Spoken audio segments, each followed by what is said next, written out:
جیسے جیسے چاشت کا وقت قریب ہو رہا ہے، جیسے جیسے سورج ڈھل رہا ہے،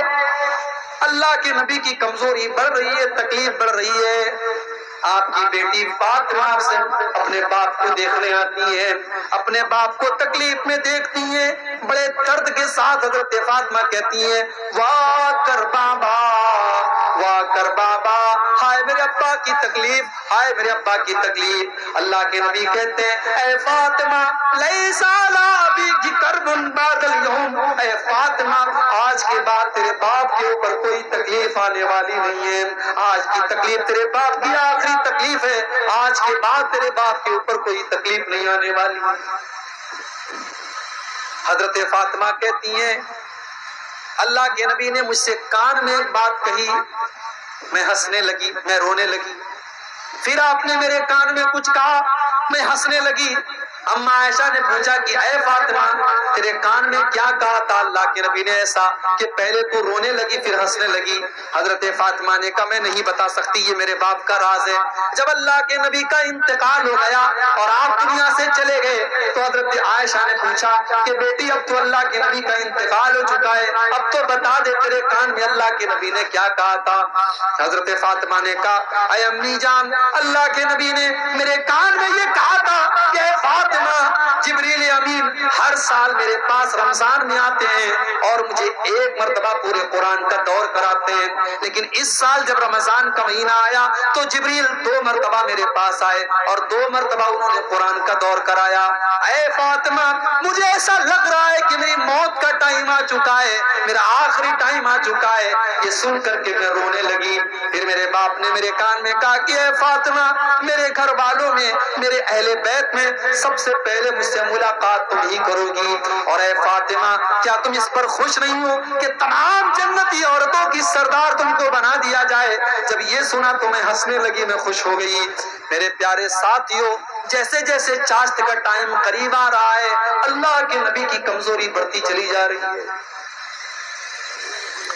حضرت عائشہ کہتی ہے کہ اللہ تعالیٰ کی یہ توفیق بھی تھی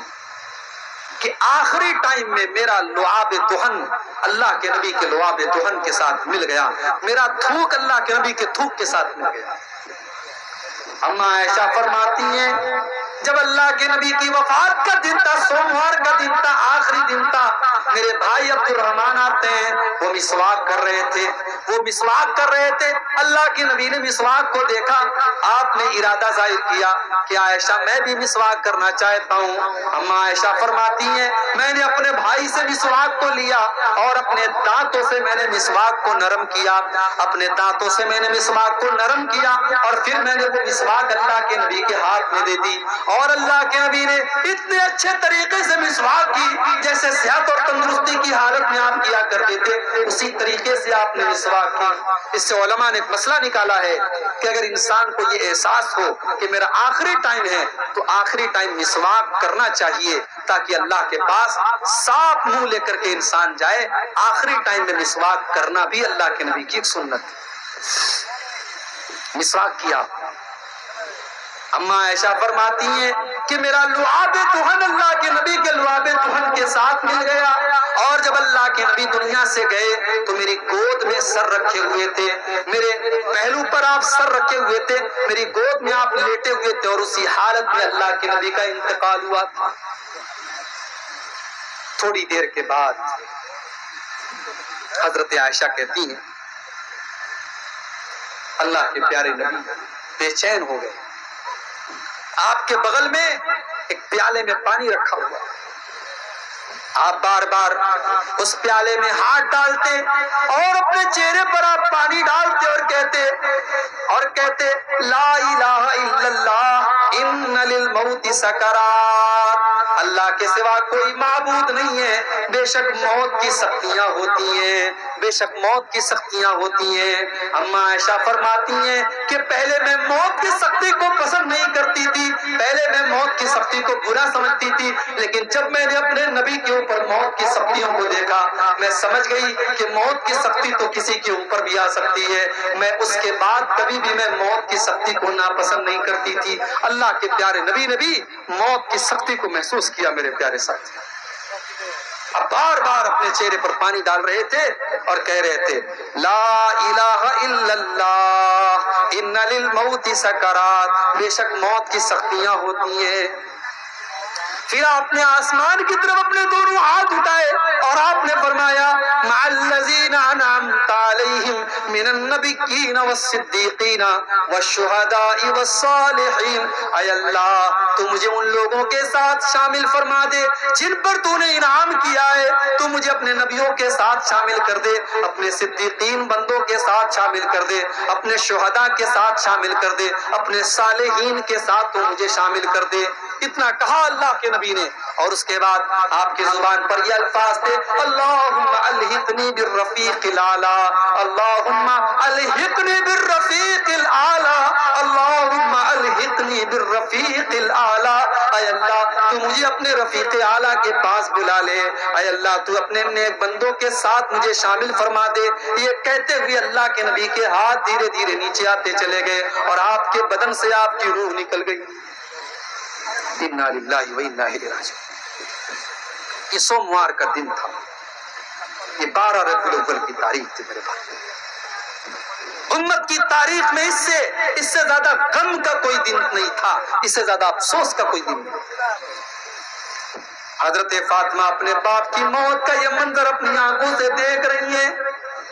اور کہتی ہیں یا ابتا من جنت الفردوس مأوا اجاب ربن دعا الى جبریل ننعا، اے میرے ابا جان آپ نے اپنے رب کی دعوت کو قبول کر لیا، آپ اپنے رب کے پاس چلے گئے، آپ کا ٹھکانہ تو جنت الفردوس ہے، اور ہم جبریل امین کو آپ کی موت کی خبر دے رہے ہیں۔ ہم جبریل کو بتا رہے ہیں کہ اے جبریل اب تمہارا دنیا میں آنا بند ہو گیا، اب تم کس کے پاس آؤ گے، اب تو اللہ کے نبی دنیا سے جا چکے ہیں، اے جبریل ہم تم کو اللہ کے نبی کی موت کی خبر دے رہے ہیں۔